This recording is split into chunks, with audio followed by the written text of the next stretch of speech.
Hello WhatsApp বন্ধুরা, তোমরা সবাই কেমন আছো? আশা করছি ভালোই আছো। This is Pintu, welcome to my channel and welcome to brand new blog. So দেখতে দেখতে ফাইনালি ব্লগ 42-এ পৌঁছে গেলাম। তো তোমরা প্রত্যেকেই জানো জগদ্ধাত্রী পূজা বিখ্যাত হচ্ছে চন্দননগরে। তো আমি আজকে চন্দননগরে চলে এসেছি। আর জগদ্ধাত্রী পূজা মানেই হচ্ছে চন্দননগর, চন্দননগর মানেই হচ্ছে আলুর শহর।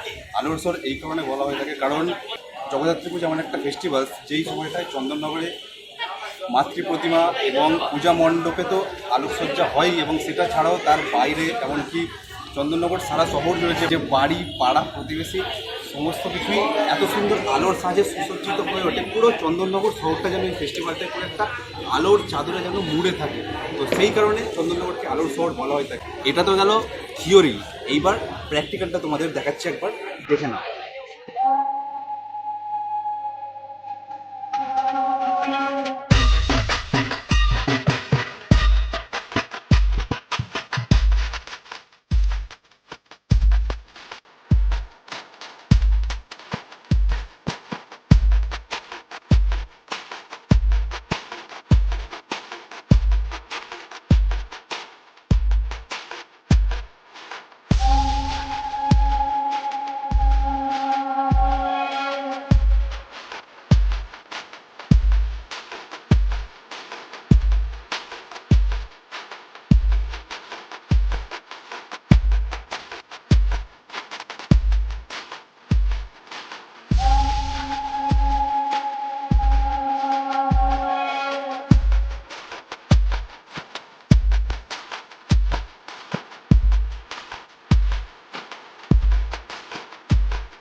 সো আজকে আপাতত ভিডিওটা এই পর্যন্তই থাকলো। ভিডিওটা যদি ভালো লেগে থাকে তাহলে অবশ্যই একটা লাইক করে দিও, কমেন্ট করে জানো ভিডিওর কোন পার্টটা তোমাদের সবথেকে বেশি ভালো লাগলো, স্পেশালি আজকে যে লাইটিংয়ের ভিডিওগুলো দেখালাম সেইগুলো।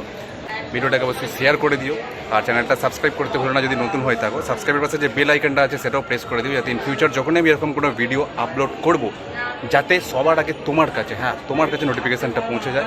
দেখা হচ্ছে নেক্সট কোনো ভিডিওতে খুব তাড়াতাড়ি। টিল দেন সুস্থ থেকো, ভালো থেকো, tata, bye bye, love you all.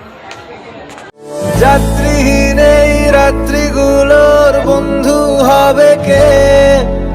শীতের বোতাম আটকে নিয়ে সঙ্গী হবে কে?